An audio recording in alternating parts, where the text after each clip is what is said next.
एक ग्वालिन थी। वह गर्भवती थी। वह गाय और भैंस का मिला हुआ दूध बेचा करती थी। एक सुबह जब वह उठी तो उसे अपने पेट में दर्द महसूस हुआ, जबकि उसके पास गाय भैंस का मिला हुआ दूध दही बेचने को पड़ा था। उसने सोचा कि यदि बच्चा हो जाएगा तो फिर यह सारा दूध दही नहीं बिक सकेगा। इसलिए वह जल्दी जल्दी दूध दही से भरी मटकियां लेकर बेचने को चल पड़ी। वह एक खेत से होकर जा रही थी। उस खेत में किसान हल चला रहा था। तभी उसे प्रसव पीड़ा शुरू हो गई। उस खेत के पास झरबेरी का झाड़ लगा हुआ था। उसी झाड़ के आड़ में ग्वालिन ने एक पुत्र को जन्म दिया। उसने अपने पुत्र को कपड़े में लपेट उसी स्थान पर रख दिया और स्वयं दूध दही बेचने चल पड़ी। संयोगवश उस दिन हरछठ का व्रत था और हरछठ के व्रत में गाय का दूध दही वर्जित है। परंतु ग्वालिन ने अपने गाय भैंस के मिले हुए दूध दही को भैंस का बताकर पूरे गांव में बेच दिया। इधर किसान का बैल बिदककर खेत की मेड़ पर छराच गया और दुर्घटनावश उस किसान के हल की नोक ग्वालिन के बच्चे के पेट में लग गई। नोक से उस नवजात बच्चे का पेट फट गया और वह मर गया। किसान को इस घटना पर बहुत दुख हुआ, पर वह लाचार था। इसमें उसकी कोई गलती नहीं थी।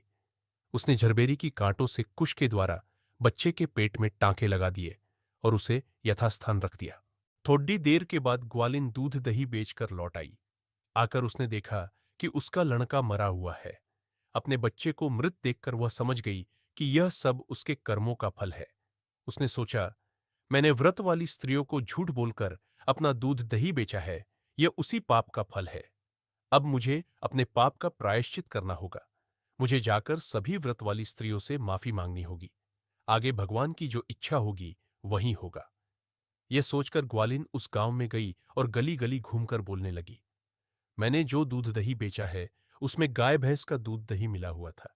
मुझे आप सब लोग माफ कर दो। उस ग्वालिन की बात सुनकर व्रत वाली स्त्रियों ने उसे आशीर्वाद दिए।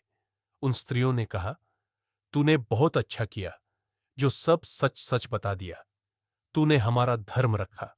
ईश्वर तेरी लाज रखे। अनेक स्त्रियों के ऐसे आशीर्वाद लेकर वह फिर उसी खेत के पास पहुंची तो उसने देखा कि उसका पुत्र पलास की छाया में खेल रहा है। उसी समय से उसने प्रण किया कि अब अपना कार्य बनाने के लिए कभी झूठ नहीं बोलेगी, क्योंकि पाप का परिणाम हमेशा बुरा होता है। उस दिन के बाद वह ग्वालिन भी व्रत करने लगी।